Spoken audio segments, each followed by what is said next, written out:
Hey, hi everyone. Good morning. This is Srikanth again. So today, Vikrant has got some important meeting. Okay, so at office, he couldn't able to take this class today. So I'm going to take the class today, and we will talk about some of the topics, and we will take up any questions if you have. Okay, we can discuss on that. Okay, let's see if you people are still joining. Wait for 1 minute, and then we'll get started.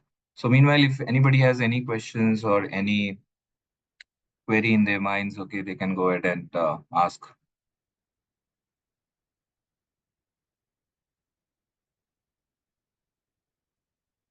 Have you guys started learning SQL, guys? Everyone? If not, then please start. Okay, so that's important.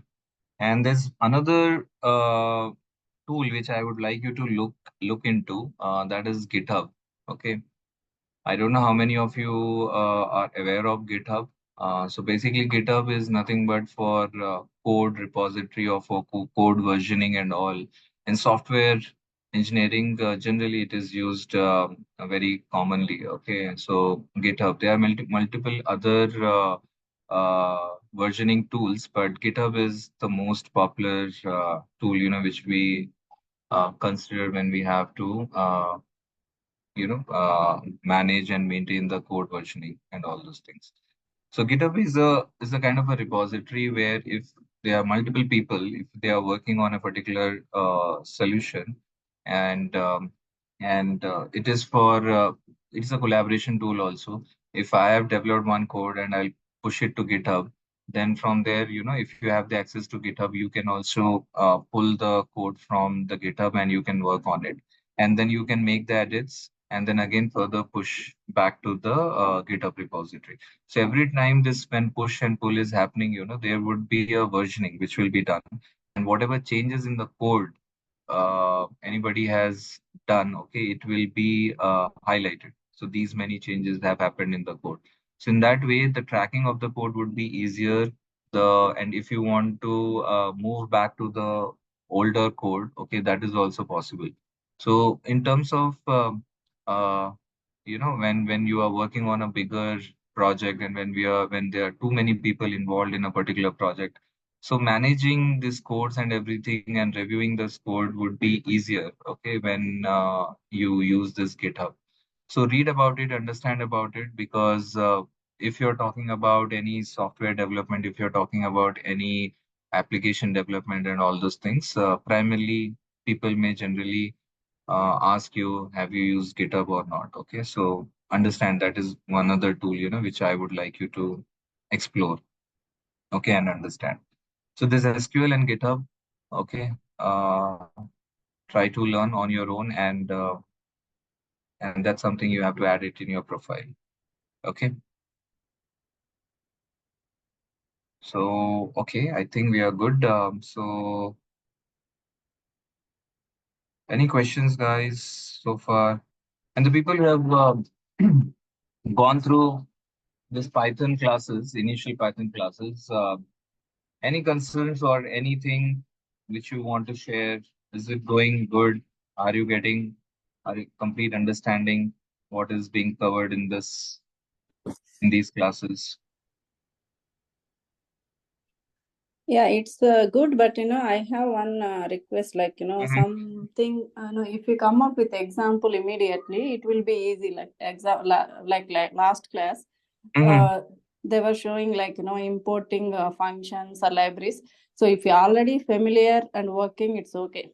If mhm. completely new, it like a confusion. Even though if you tell next time, like without example, Okay, again like it will be new. So immediately if you come up with a small example, it will be easy. That's got what it. I felt. Sure. So I'll convey that feedback and I will say that, okay, to use more examples. Okay. Yes. And whatever concepts, he or I will cover in the class, we are going to give you the examples also. Okay. Okay. And if one example is not enough, you can ask for more and we will give you a couple more examples also until and unless, you get the complete understanding about that particular concept. Okay, Okay. good. Feedback taken. Anything else, guys? Okay, because that's how it will help us to improve, and it will work for everyone. Yes, it's a merged class. It's a merged class. There are a few people who haven't started their Python class yet, right? So, uh, good thing for people you have already attended few classes on Python that they will again get some revision. Okay, 2 to 3 class again, and Vikrant is going to cover those topics again. And I know few people may get who has good understanding on programming with these repeated classes. They may get annoyed also. Okay, but I'm saying initially you have to be little patience for 2 3 days. After that, there wouldn't be such kind of issues later. The only thing is like there are few people who added in between the course, and that's how we have to kind of bring them on par with older students. So we are doing all this juggling, to make it happen. Okay, so please, you have to bear for a couple of more days. But I think it is overall, if you see, it will help a lot of people, right? Because again, the concepts will be revived, and they will get all their doubts clarified. Okay, and anything else? So let's have a direct interactions, guys. Okay, anybody is having any concerns, then I think you can go ahead and put that into Telegram channel. I'm going to share my number. Okay, so anybody wants to discuss, they can reach out to me directly. Okay, so I'm open to any kind of feedback. You can directly tell to me that if my teaching is not uh, properly, uh, you're not getting any concepts clearly, then you can give me the feedback directly, or else you can convey your feedback regarding Grant or regarding anything else. Okay, so we'll try to improve that. All right, so yeah, so today what I thought, okay, because it is a very ad hoc notice which I got, and I don't want to hamper your that Python classes. So what I thought is like today I will cover some of the things which you should be aware of it, and which is more towards the project life cycle. Generally, typically in any organization, how this data science projects are getting implemented. Okay, and I think it's an everyone's ask like to provide some real-time projects. Okay, so before giving you any real-time projects, you need to understand how these real-time projects are implemented. What is the whole life cycle, right? That's also important. So we will talk about the whole life cycle, and then I will give you a couple of my experience, some examples, so that you will get a complete understanding about how that work. Okay. So let me share my screen. Okay. I hope you can see it. Data science, life cycle activities, and sequencing. Okay.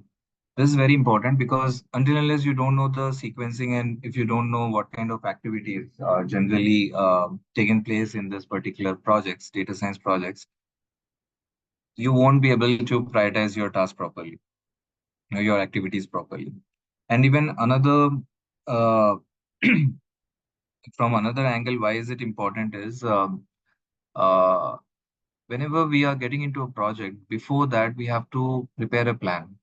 Okay, so when you get into a lead position or something, so these are all activities also you have to do. It's not just directly you jump onto the solutioning. Okay, you have to come up with a proper plan. You have to scope the project, like what kind of activities you probably need to perform, to develop this solution. How many resources would be required? What kind of skill sets would be required? For how long those kind of resources, those skills would be required in your project? What kind of dependencies are there, or how much efforts would be required? And then finally, we also calculate the cost, because for IT services, we always need to convey the cost also to our customers. So we have to plan the entire thing. What would be in scope? What would be out scope? What are the assumptions we are making? All that thing we have to clearly articulate, and then we have to come up with a plan. So let's suppose 5 weeks plan, or 2 months plan. Then we'll break into a smaller time period like 1 week or 2 weeks based on the sprint size. Okay, and then for every week we have to define what all activities we have to do. Okay, so it would be kind of a Gantt chart. So if somebody has not seen the Gantt chart, it would be something like this. And in our Tableau classes, we will see that how we can create this Gantt chart. So let's suppose I have a 6 weeks plan. So this is task one. So I'll shade this. Okay, this is week one. There is a task two. Task two is not something, okay, there is no dependency on this task one. So I can start parallelly. Okay, so I will start on week one and I'll take it till week two. I'll shade it here. Okay, then there would be task three. It has a dependency on task one. So once it is completed, then only I can take task three. So I can start from here. So like this, I have to create a this kind of a time timeline plan, okay, or we call it as a Gantt chart to see that how long it will take me to finish this particular solution. Now, after that, I will do a resource loading. Okay, in the resource loading, again, similarly, I'll pick it as R1, R2, R3. This guy is like senior data scientist, SDS. This guy is data scientist. This is data engineer. Okay. So now I will keep loading this. Okay. So for week one, in week one, only task one is going to be performed. So I just need a data engineer because it's more of a setup. Okay. Or creating a pipeline. So I load the data engineering for this week one as one. Okay. Complete resource. And I don't need data scientist or senior data scientist possibly partially zero point 0.5. Okay. I may need him in week one. Then in the week two, okay, I don't need this data engineer. I will offload this, okay, in this guy. And then I will consume the senior data scientist completely, okay, 1.0. This would be 0. So like that, I will do the resource loading. And then again, if I number of resources, I want only one senior data scientist, okay, I want, let's suppose, two senior data scientists. That's something again I have to mark. If it is like two, then I will make it as 2.0. So like that, I will calculate the man hours for each of the resources, then total hours. Okay. And then if I have to calculate the cost of these total hours, okay, then I will multiply with the rate of the hours. For example, now senior data scientist is $50 per hour.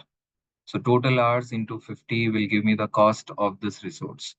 Then total hours of data scientist into the rate of that particular data scientist will give me the cost of that resource. And then finally, I'll come up with the total cost. So this is how, initially, and it is not that easy, man. It takes a lot of time. Okay. And my whole of the time goes into this now because I have to do a scoping. I have to go and submit the proposals. There would be big RFPs on which we work on a daily basis. So these are all kind of tenders, okay, which basically big organization they releases, and then we have to understand those tenders, and then we have to submit our proposals. So those are very like multi-year, multi-billion, multi-million kind of a projects. But there would be a smaller projects also where we directly talk to customer at a very high level. He will explain the problem, and then we have to kind of understand that problem at a high level and then put our assumptions, then put our scope of work, then put our understanding out of scope, everything, come up with these timelines, come up with these kind of resource loading, and then finally come up with the total cost and then submit it to the proposal saying to the customer saying that after understanding your problem, this is what our understanding is, okay, which I have clearly we have put in this particular proposal, and this is how it looks. Now, this is the first stage, guys. Okay. This is all like pre-engagement work. So here the data scientist or the team, they are not getting involved. Only the senior people, okay, their job is, to create this kind of a proposal, or there would be a business analyst or functional guys. Okay, so again, it will go through multiple review cycles. First iteration, it will come from various teams and then it will be consolidated. Then the architecture will be reviewed. Then the scope will be reviewed. Then these all timelines and resource loading will be reviewed. And if there is any scope of optimization, like, okay, instead of having two data scientists, can we go with one data scientist? So all that kind of discussions and uh, arguments will happen. Okay, so somebody will say that no, I need two resource, somebody will say why you need two resource, and they have to give justification and all those things. People will accept some rationale behind why this thing is happening. So I'm telling you, okay, maybe not just now, maybe later, you may get into this particular kind of scenario where you may have to submit the proposals. Okay, and it is applicable in any software engineering, guys. If it's an internal project also, until unless you are not into an R&D, you have to give the proposal, because every team will be accountable of utilizing their resources. If I have a team of 20 people, then I'm accountable of 20 people, how I'm utilizing them and what is the returns I'm kind of getting out of those resources cost. Okay, so that is important. So let's suppose now, again, before this, what will happen? I'm telling you the entire life cycle, how typically it works. So how again these requirement comes in? Okay, I'll give you the example from a product-based company and from a services-based company. So firstly, let's take product-based company. So in the product-based company, okay, it is the ownership of that BU, okay, to come up with some innovation internally. So if it is a marketing team, if it is HR team, if it is a production department, if it is a procurement department, whatever department it is their ownership, to bring efficiency in their processes, okay, to make it the process more robust, or to bring any kind of innovation and innovative way of making things happen. Okay, so they will look out for a lot of things. Okay, it's not just AI and data science, but they will try to look into a lot of things. They may come up with altogether a modern platform. So they may retire their traditional legacy platform and they bring some modern platform. That is also what they can do. And then they may enhance their existing application. They may include more features.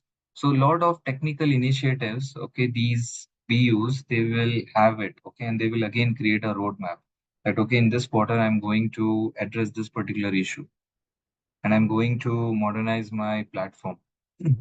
In second quarter, probably, they may look out for some AI application or some AI solutions. So when it comes to AI solution, again, there would be a team. Either if there is, if they are having a higher budget, they may have their own data scientists inside their team. But generally, in the real scenario, I don't see that happen because they will not have sufficient amount of work to engage the data scientist forever, okay, every time. And the second reason is all these functions, they do not have enough understanding and knowledge, okay, to give them the work also. Okay, it's just like they are specialists in their own field. Like HR, they are specialists in their HR thing, but they do not know, how these technical things happen. So they cannot have the technical team internally until unless they have a good technical understanding, right? So what will happen is there would be one common team, okay, a technical team, which will be head by CTO or CIO, or Chief Technology Officer or Chief Information Officer. Either what he will do is he will plug in or bring the technical team in every BU, like one data scientist or two data scientists, one data engineer, one DevOps guys. He may assign to every BU, or else he will run that altogether independently in the product-based company I'm talking about, independently. And then what this team, that technical team, will do is now for them, these all BUs will become as an internal customers. HR team will come. They will raise their request saying that, okay, I want to do something in this HR. I want to build some kind of a chatbot. Okay. Now, internally, the prioritization will happen. Okay. Now, they will talk to these people internally. The process would be exactly same, but instead of having an external customer, it would be an internal customer. Again, there would you have to submit the proposal. You have to let them know that how much time it will take. You need to explain. You need to ask these HR guys or any BU then what kind of information they need, from them to come up with a proposal. initial discussions will happen. Because until unless you do not understand the landscape, you do not understand the problem properly, you cannot come up with a right proposal. What technology they can go ahead with, and what kind of problems they are facing, real time problems. Until unless you don't have that kind of an understanding, you cannot come up with the elegant solutions. Okay, and you cannot able to even decide on the infrastructure also.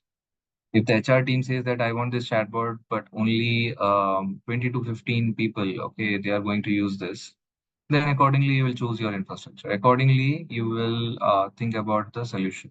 If they say that okay, entire organization needs to use that, will go and use that particular application, then you have to accordingly choose the right solution, right, or right infrastructure. So now the requirement is coming from the internal stakeholders. And now this team, they have to submit the proposal, then they will get into an agreement, then they say that, okay, you have to kick off this project by this time. Okay, and then this whole engagement will start. That is about the product. So here in this case, there's no need of you as a data science team to go and sell. Okay. Sometimes it may happen that, okay, if you have a R&D team inside this technical team where they are kind of incubating, coming proactively, coming and developing some solutions, then they will go and do some kind of a road show.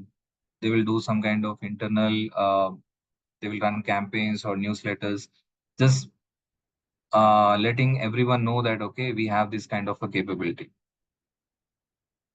Okay, so by knowing the capability, now the business stakeholders or business units, they may think, okay, fine, now internally, do we have this kind of capability? Wow, that's great. Okay, now fine. So I think, these guys can help me in help us in solving this kind of problem. Okay. So, but that happens less in the product-based company.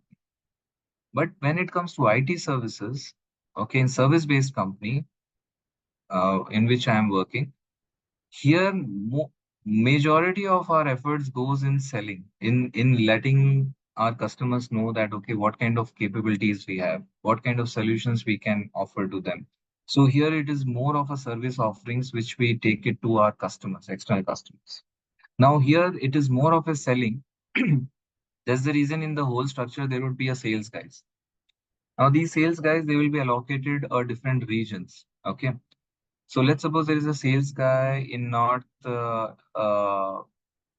US, okay, where he would be taking care of particular uh, states or few regions. Now, his main objective would be to go and hunt for customers, hunt for leads. So, in his portfolio, there would be few existing customers, and continuously he will also go and chase for new customers. For existing customers, as he has a relationship with those customers, he will go and say that, okay, now you have already you have purchased our Microsoft services, and we are supporting you on building some Microsoft solution. Now, I see that you are kind of dealing with some level of data, right? You are moving this data from here to here and all those things. Why don't you also consider something on a data analytics side or a data science side or on AI side? We can help you out. Okay, we have developed some similar solution for other customers, and we have a lot of POCs also. If you are interested, we will arrange you a session where our team will come and show you all those solutions. And then, according to your inputs and feedback, we can decide further. So that's how sales guys go and they start pitching, cross-selling different things to their existing customers. Then the customer may say that sounds good, okay, yeah. So why not? So then there would be a call, there would be a discussion. In that discussion, there would be a functional guy will go, and from a technical side, people will come, and all those come based on whatever the sales guy has pitched, and he accordingly will decide who all he wants in the call. Now the customer comes, and then whole selling will happen. Now this is called as a pre-sales. What that sales guy has done, that is more of a sales, okay, to generate the leads. Now here technical pitches, giving, talking about our capability, showing solutions and all those things is known as pre-sales, or we call as a technology selling. Okay, so here once the customer comes in, okay, we will understand, or else we will show that okay, in AI, whatever this guy has told you, Okay, and these are the solutions which may align to your business. And we have done some research or some homework around your business. We feel that these kind of solutions would help you, okay, and would help you to derive some value out of your data. Okay, and then we will get into a discussions. Customer will say, okay, now you tell me how you have implemented. Now, in my scenario, it is not like this. Here, there is little change. Then we say that, okay, yes, we can customize it to your requirements and all that things. So we have to, the whole objective is to collectively, convince that particular customer that, yes, we have the capability and experience to solve your problem. Now, later he will say, okay, sounds good. Or probably he may say that, okay, I'll bring my technical person. So generally in one call, it never gets closed. So there would be a series of calls will go on. He will bring in the other guy, then other guy will discuss, then again they may ask something else. Then again we have to come prepared, and then we have to again plan the subsequent calls. Again in that we have to show. Then he may bring in some altogether different technology. So sometimes it will go, with more than 5 6 calls, and then later he even sometimes it happen is after 5 to 6 calls customers say that, okay, now, okay, fine, it is not my priority right now, okay, we can think about it later. So we internally we we feel that why the hell you have went with this 5 6 calls, you would have told in the beginning. Or probably very nicely he's kind of not satisfied with our capability, and probably he might be escaping. Okay, so that could be also one of the possibilities. But sometimes the customers will straight on the face, they will say that, okay, no, this is not what I'm seeing. Okay, I don't think you are at that level. Okay, we are much more matured. We have already developed solutions much more, uh, which is much more robust and mature than what you are showing. Okay, so there in the first call only, we kind of will move out of that whole thing. Okay, so now, if the customer says that, yes, I'm interested, okay, can you go ahead and come up with a proposal? Then again, the same thing, okay. So we call as a proposal. It is, I'm seeing in the chat, it is not a statement of work. Okay, there is a difference.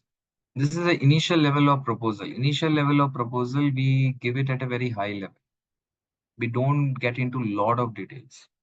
In the statement of work is something, okay, which can SOW, which will get signed. Okay, so when it comes to signature, there would be a particular template which we need to follow. In that also, most of the similar information will go, but in much more detailed. We have to give the detailed architecture. We have to give a detailed task list, and we have to even give a detailed explanation about how we are going to implement, how we are going to, what would be our methodology, what would be the sprint size, how we are going to organize the meetings, all those things, very detailed. And that we don't give in the immediate in the first level, because that's a very high level, just to give them some understanding about how much it may cost and how much timelines, okay, it may take, and for what, we are pricing them. So that initial proposal goes in the first level. If this says that sounds good, okay, rate is good, timeline is also good, can you go and submit the statement of work, SOW? There we go and give the statement of work. In that we have to even specify the penalty clause. Then we have to mention that what would be the responsibility of each of these resources whom we have loaded. Then we need to also load a project manager. Then we have to even specify what would be the role of project managers. All the details about those people, name, email ID, everything we have to mention along with their profiles, and we have to submit. Then we will go through that, and then they will run it through legal document, legal team, and all those things, and then they will sign those statement of work. Once it is signed by both the parties, then we get into an agreement, and then we start the project. Generally, in the product-based company, all these things are not required internally, so very informal statement of work may also fly. But when it comes to between two companies, so lot of legal things will come. Even we have to clearly mention whether we are whether we will abide or whether we will follow data protection rules, and so we call as GDPRs, okay, regulations. So if there is any breach in the data, then how they can sue us, and what kind of penalty or what kind of clause would be applied on us. All that thing will be clearly mentioned. So we call as an NDA, MSA, whatever you call. Okay, so all these things will be signed. Then only we'll get into that contractual terms, and then only customer will go and share the data. I'm saying, guys, data is so important, so valuable. Okay, if you don't uh, treat it confidentially, then it is a big risk to the entire company. Okay.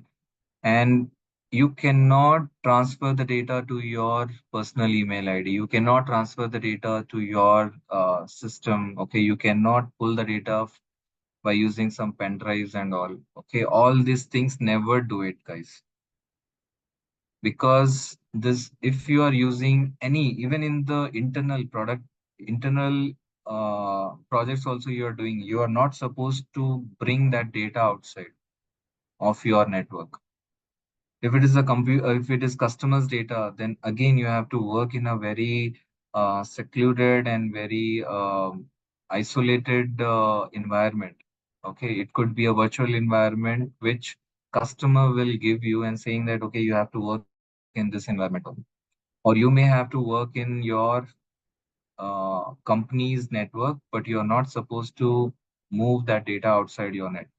So there are a lot of tools and mechanisms will be enabled on your system, which will continuously monitor whether you are sharing your data outside or not. Okay, so in mostly companies, okay, all these Gmails, all these Dropbox and Google Drives, everything will be banned. You cannot access. All these pen drives and everything you cannot access. Hard drives you cannot access. Okay, so always make sure that okay, you are not playing with your data. Okay, you are not sharing the data with anyone. And again, internally also in your, it's not like if okay, one person sitting in some other team and you say that okay, fine, I'm sharing you this customer data. No, if it's not loaded onto the project, you are not authorized to share that data to that person also, even if he's friend or even he's a employee of your organization.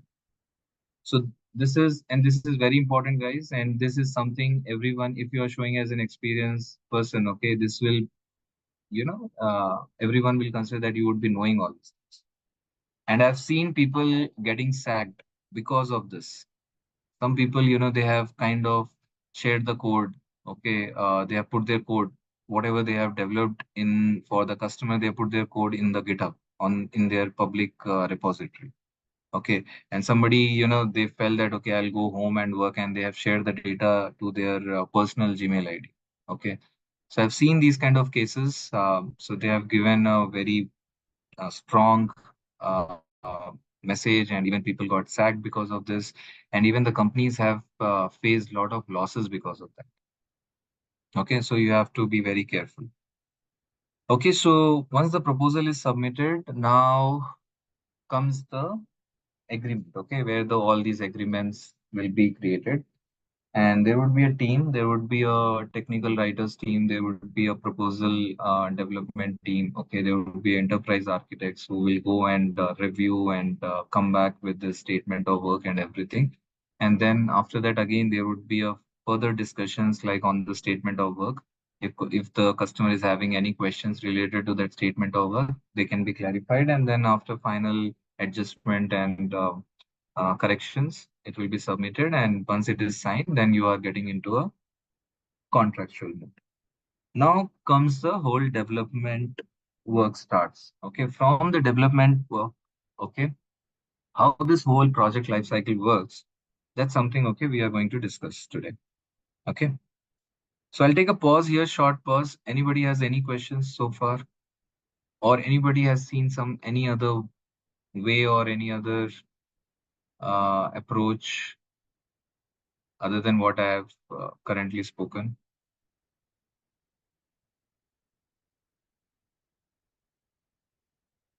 Okay,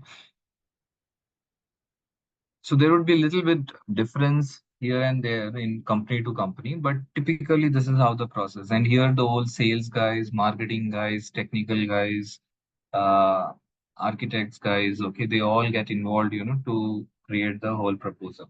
And a lot of meetings will go on and a lot of research will be done to come up with the right proposal. Okay, now, so these are executed as projects. Okay,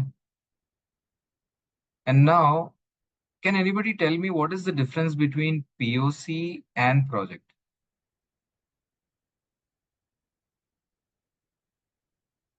POC means proof of concept. What is the difference between these two? POC is the one which you have never done earlier and you don't know how far it will be succeeded or not. Okay.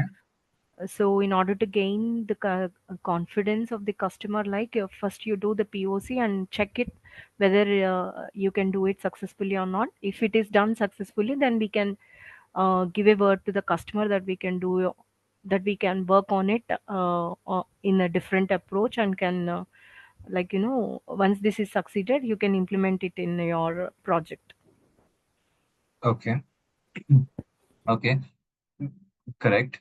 Um, and what is like, there is another things. We have proof of technology. Then there is proof of value. POV, we call it as POV, POT, and POC. Is there any difference between all these three? They are mostly the same. And then I will explain you each of these in detail. Proof of concept, proof of technology, and proof of value.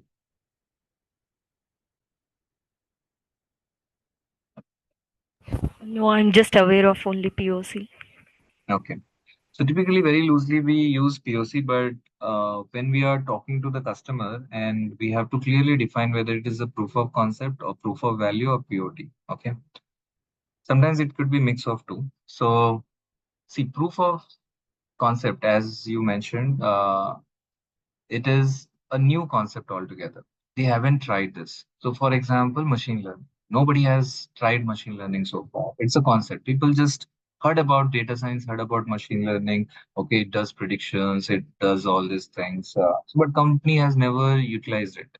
Or probably in a particular domain, they haven't never used the machine learning. Or for solving a particular kind of a problem, they have never used these kind of concept. Okay.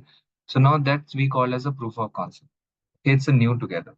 So if it is a new, definitely at once the it any customer will not go for big blown project, right? Because if you are going out for a big blown project, okay, it is going to cost you. And what if it doesn't work? Okay, if it does not give you the result the way you wanted, or if you feel that this concept kind of is not working in this particular scenario.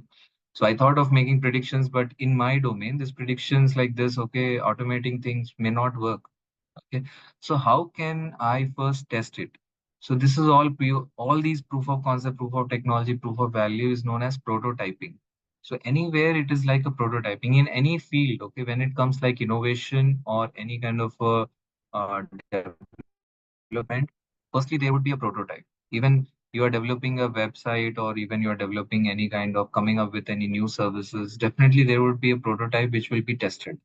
Okay, so let's suppose it's a new concept. I'm saying that I given you the example, right? If I go to the customer and say that, okay, we know that, okay, by machine learning, by using AI, you can kind of address these kind of challenges and these kind of problems. Then he will say that, okay, fine, good. Why don't you quickly show me any proof of concept or POC? Okay. Or sometimes we do it for free. Sometimes we charge them very minimal, saying that, okay, we will take 2 or 3 months.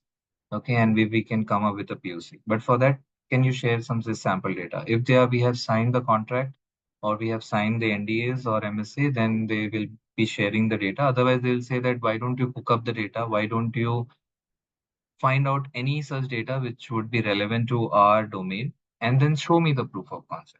Then we will go and do some search outside, find out some relevant data. Otherwise, we will generate some synthetic data and we generate the proof of concept.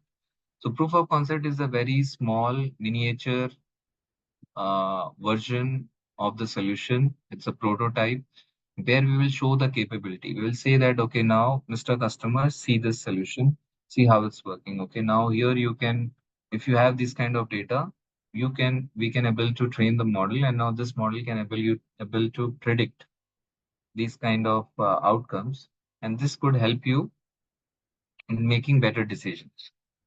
Now, if he likes, then he will say, okay, fine, go ahead. Now you go and implement. Again, it would be a phase-wise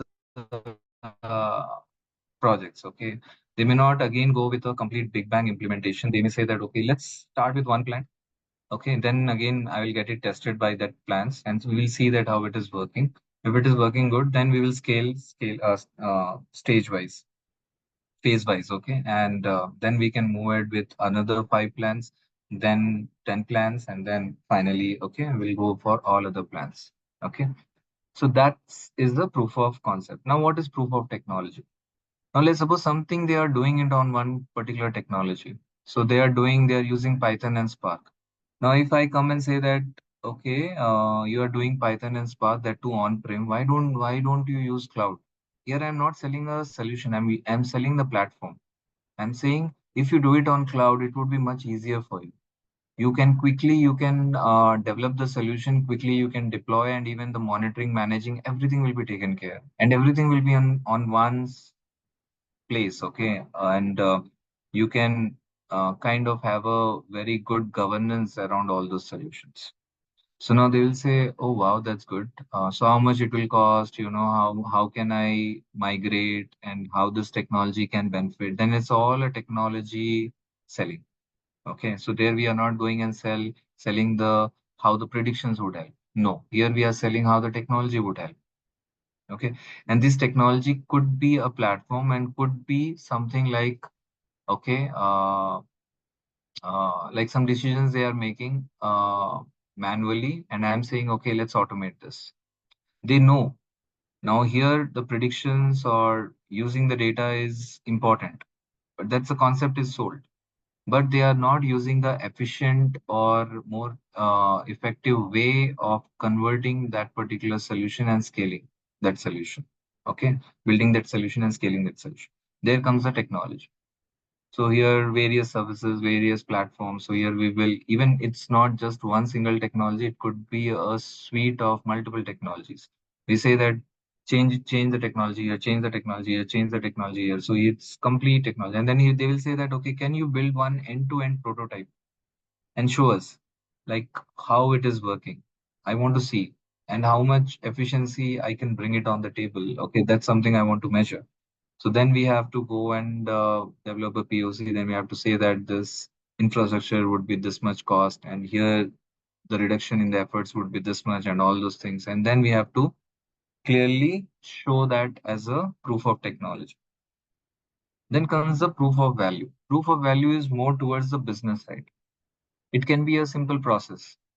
You'll say that, okay, now to reduce or to gain efficiency by 10% or 20%, or if you want to increase your revenue by 15%, okay, if you follow this particular solution or this particular process, this kind of a value you will get it.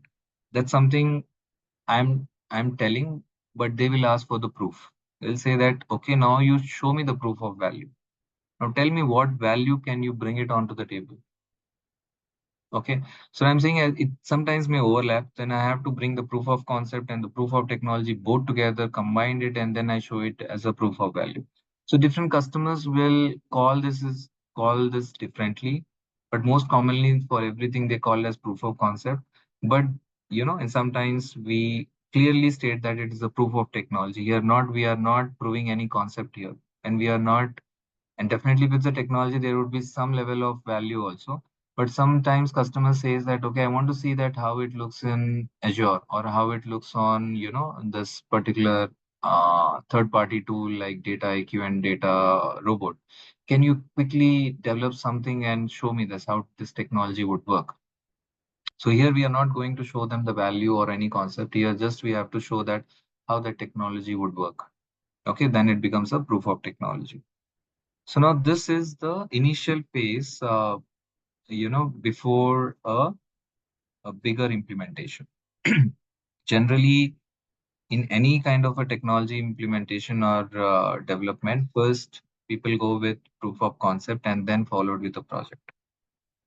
Okay, and many times in data science, it's a very common. Nobody directly jumps onto the project. Okay, until unless they have tested and they are very sure that this particular solution is going to work for them. Otherwise, they will go with a proof of concept. And internally also, we to make ourselves confident and we generally go and develop some proof of concept quickly. It helps us in two ways. One is like we will have something to demonstrate to our customers or to our leads or prospects. And secondly, okay, it will help us in terms of exploring that particular area and gaining understanding how things work in that particular area and whether that proof of concept is really making sense or not. So that kind of confidence, that kind of knowledge we will get if we internally build those proof of concepts. Okay. All right. So coming back. So now after for proof of concept also we submit the proposal, and for project also we submit the proposal. Okay, even because customer has to know that how much time and how much effort and how much cost it may incur, to develop a proof of concept. Sometimes they ask for both. They will say that, okay, tell me the how much it will cost for proof of concept and how much it will cost, for project. So all that will happen. And then finally, once we get into a project mode, okay, so it would be a much more longer. There would be milestones set. There would be a start date and end date. There would be a whole methodology which we have to explain. And there would be all phases and activities and importance of those activities. What is the dependency of those activities? Everything, in detail, we have to kind of share that information with our customer. Now, typically, it is if you look at sequentially for any software development or any project, typically this is how a data projects would look like. First, there would be a setup. Okay, definitely setup means all the environment, technology, data, everything. Okay, goal setting, business problem. It's like starting. Okay, so it's like you are setting up everything to kick off that project. So you have to be clearly articulate. There would be a lot of uh, uh, requirement sharing sessions will be conducted in the beginning. So everyone will come together, the entire team, project team, and everyone will be assigned particular goals, particular tasks, and all the knowledge related to that particular domain which is required to develop that solution will be shared. Okay, and then the data will be understood. All that thing will be done. So it's all about intake. Whatever knowledge, information, everything is required, to implement that project, everything will be taken, and all the setup like accesses, environment, platforms, everything, will be get ready, will make ready, okay, in this particular stage. Then comes the data engineering task. Definitely, the data has to come from somewhere, okay, sit somewhere, and all the required data had to be acquired and consolidated, cleansed, transformed, enriched. Okay, all that thing has to be done so that these data analysts or data scientists can come and start working on top of it. Now, once the data is ready, now comes the analytics task. Here, the data scientist or data analyst, they will start exploring the data. They will start building models, all the solutions on top of that data. Everything will happen in this particular stage. Then finally, the production. Once the solution is ready, so if you see that this is the main important stage, right, where the solution is being developed. Before that, it's all about setting up and then finally packaging it and then deploying. Okay. Then comes the production. So here, how to deploy that solution, how to integrate that solution with other applications, how it to productionize that particular solution so that the users can consume. All that thing will come later. Okay. Now this is the most important stage in where you guys will get involved. Okay, because here the solution is getting developed.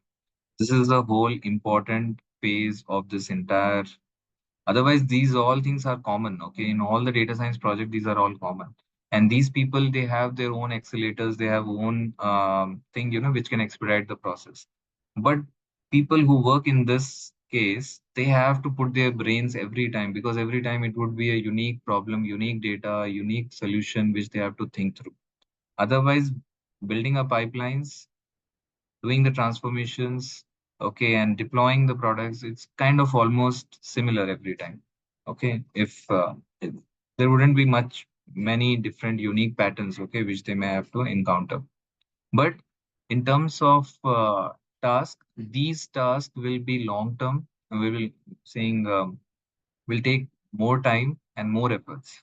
Okay, this is more of an intelligent task analytics. Here there would be two or three people, because it's a one solution. You may not require 20 data scientists who will be working on the same data and for same solution. There'll be one or two, but this is the most critical. Okay, it is the most intelligent task, okay, of this entire solution development. Okay, which you guys have to do. Okay, once you get into this space.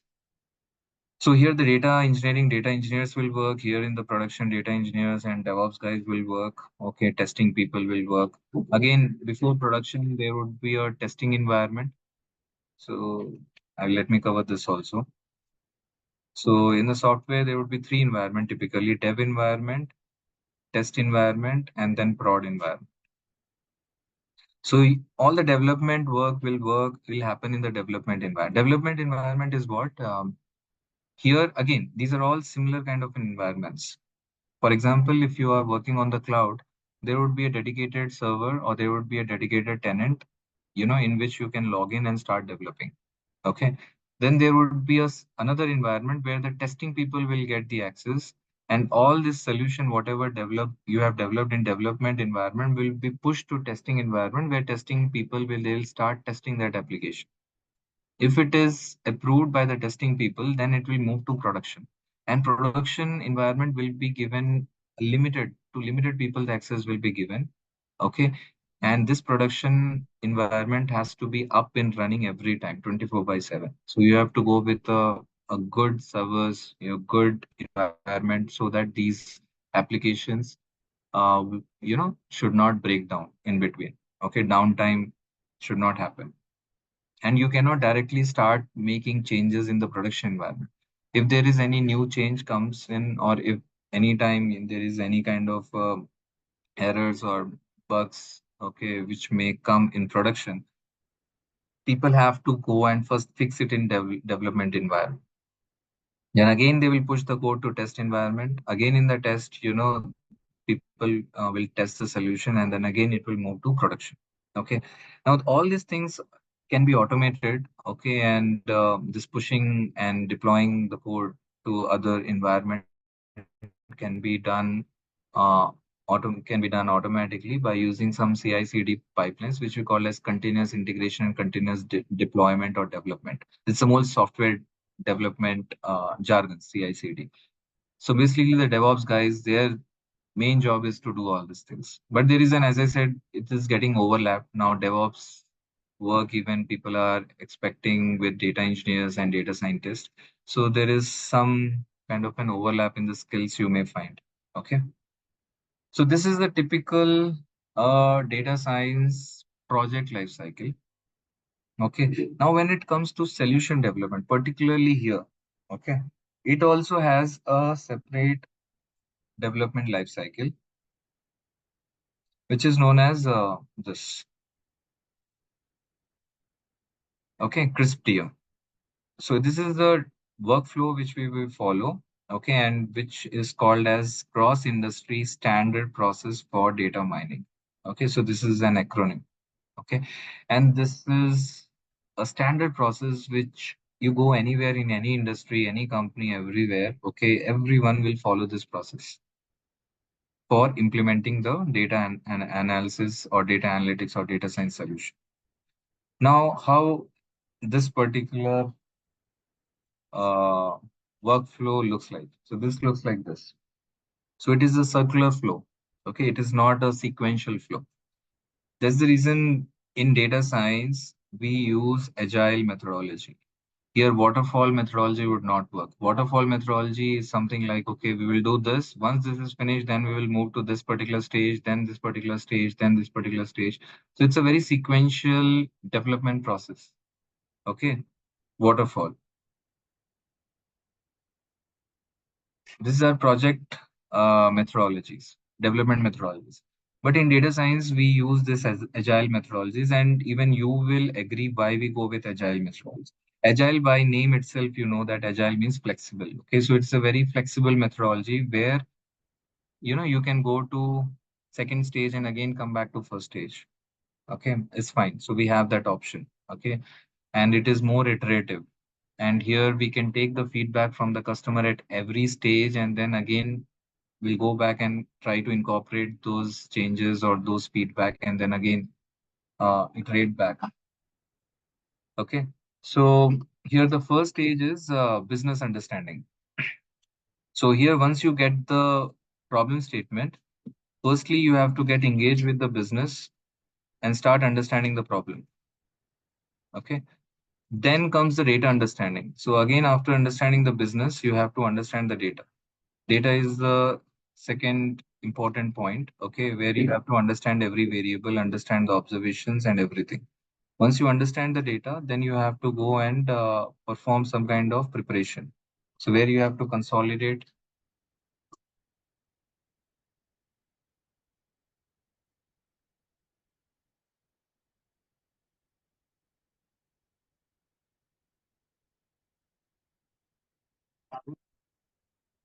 So then comes the data understanding, where you need to understand the relationship between the tables. You have to understand the attributes. You have to understand the variables. You have to understand the quality of the data. Everything you have to understand, and after that, you have to go and understand, do some kind of preparation, where you may have to apply some business logic, where you may have to apply some logic to improve the quality of the data. So that we call as the data pre-processing or data preparation step. So in this entire life cycle, the most uh, time taking task is this only, data preparation. So mostly 70% of the time goes in this only, data preparation. Then once the data is prepared, then you go and do the analytics. It could be a simple descriptive analytics, could be a predictive analytics, could be prescriptive analytics, where you have to train the model, train the model. Okay, so that task is known as modeling. Okay, and after that comes the evaluation. Once the model is trained, then you have to test it. You have to evaluate the model. If the model is good, if evaluation, after evaluation, if it is giving you a better results, and if it is proved, then you can go and deploy that model for the consumption purpose. If not, so if yes, then we go for deployment. If it is no, that means your model after evaluation it's kind of failed. Okay, it is not giving a better result. What stage you will go? Again, you have to go to the first stage, saying that, sorry, boss, whatever you business problem you mentioned, that cannot be solved. Algorithm is failing. Can you go and change your model, your statement, your problem statement? Can we go and further tweak your problem statement? Then you have to talk to business. Because after evaluation, where you will go? You will directly go to the business saying that, okay, now technically it is not feasible. You cannot make these kind of predictions with this data. So then they will say, okay, fine. If not prediction, can we get some kind of root cause analysis? Can we get some diagnostic analytics? Then again, you have to go and follow the same path, okay, from the beginning. And if you see, there is bidirectional thing also.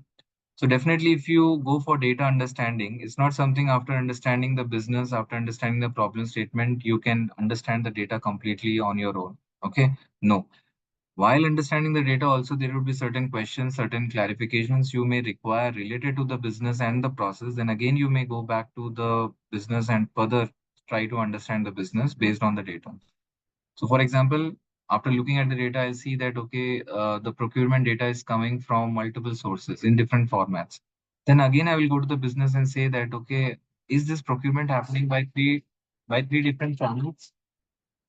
Okay. Then business will say that, yeah, yeah, that's something okay, we haven't explained you. Okay, fine. Good that you identified that with the data. Now this is how these are the three procurement channels what we follow, for procurement. Okay, so this is a bidirectional. Then we, after understanding, we do that data preparation, data quality, and all those things. Then we go and perform the modeling.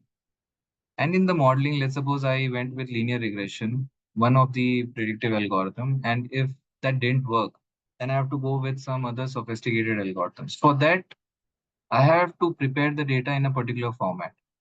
So data preparation would be different when I'm changing the models, changing the algorithm. So that's the reason it is a iterative process and it is bidirectional. If I'm changing the algorithm, then again I have to subsequently go and change the data format. Then again I have to train the model. If that is not working, if I'm changing the algorithm again, then again I have to go and prepare the data. Even for fine tuning and all those things, sometimes we may have to change the data. So it is like hand to hand. Okay, these two tasks will go. Once evaluated, if it is not good, then again we'll go back here. So again, deployment. And at every stage also, it's not something, okay, where I'm seeing the bi-directional, there only we kind of iterate. But sometimes, at every stage, wherever the customer is coming and reviewing the solution and reviewing the task, the customer may give certain feedback, certain advice, okay, certain suggestion.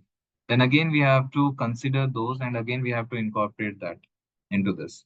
So there's a reason every time we go with this agile methodology and every time, it is an iterative process. And that's the reason it is difficult even to scope how much time it may take.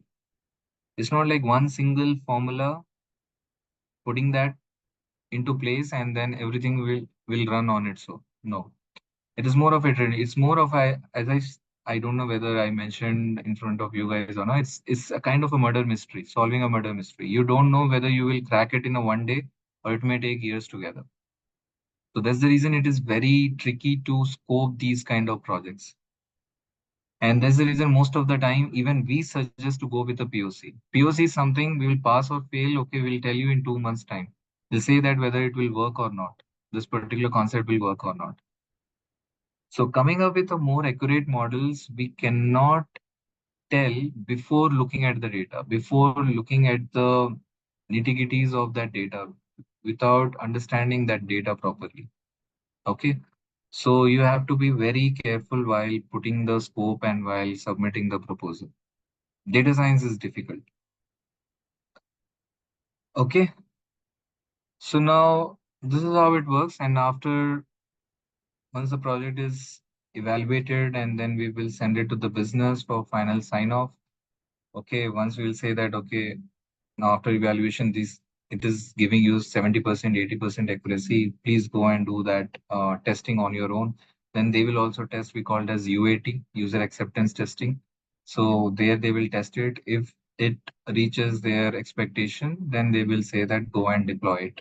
Okay, then we will go for deployment. So wherever, whatever approach they want for deployment, that we do. And that's how this whole circle you are seeing that, okay, it's completely iterative. Okay. It's it's ongoing. It's not like stage by stage like waterfall. Once we reach to the deployment or once we reach to the evaluation, it's not something that we have finished 80% of the task. Okay. Even at the evaluation phase, we may get surprises. We may get like something, okay, it is giving 40% accuracy. Again, we have to move back to the first stage and again we have to we have to start all over again. So that's the reason it is more challenging. It is interesting and it is full of surprises, guys. So that's what this project life cycle looks like. Then again, in the development side also, now currently we are talking about ML ops. So ML ops is altogether a different ball game. Okay, it's altogether it's a different beast now. So it is a DevOps plus machine learning operationalization. Okay, so here the deployment in deployment, what all can be automation or can be automated, what how the pipelines can be triggered automatically, how the retraining of the model can be done automatically, how the model can be monitored and governed in the production. All that checks and balances, how can we can incorporate in the production with a minimal manual intervention is all about MLOps. Okay. So that is altogether a different framework which we will follow, for implementing MLOps.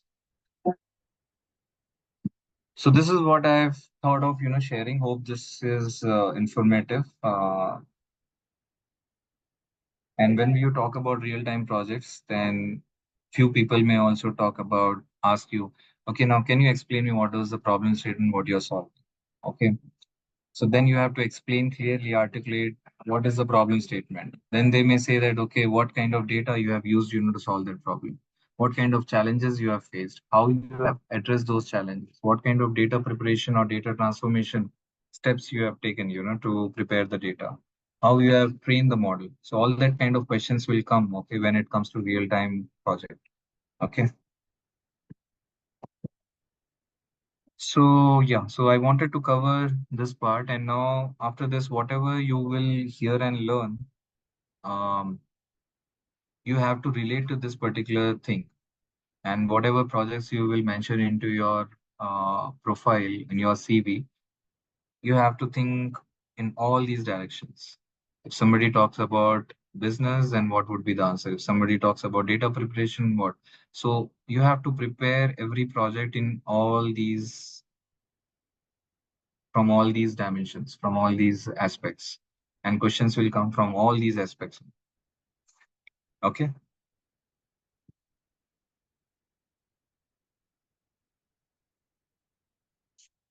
So any questions, guys? And from tomorrow, hopefully Vikrant will take the class. So if you have any concerns or any feedback you want, please share that with me directly, or you can call Surendra or somebody, okay? And you can pass your feedback to them as well.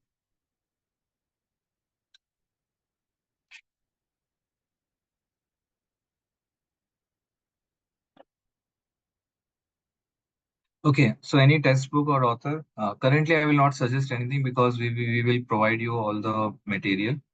Okay, but later, once you get comfortable, I will suggest you some books. Okay, because those books, if you go through, those would be little advanced, and they will go little in depth. So that would you can only understand if you can just understand the basics. Okay. Yeah, you have to give your details to the front office, and then they will add you to the Telegram channel. It's already been created. The people who haven't and added to the Telegram channel, please share your details with the front office. SQL and session like also. Yeah. So I did mention, but again in the chat. Okay, let me go and it's www.w3schools.com. Okay. Firstly, run this, and later during the end of the course, I will suggest you some books also. Okay.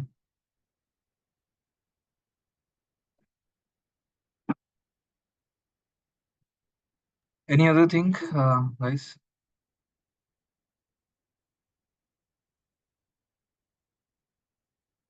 Okay, then thank you guys. And we will connect tomorrow. Take care. Thank you. Bye-bye.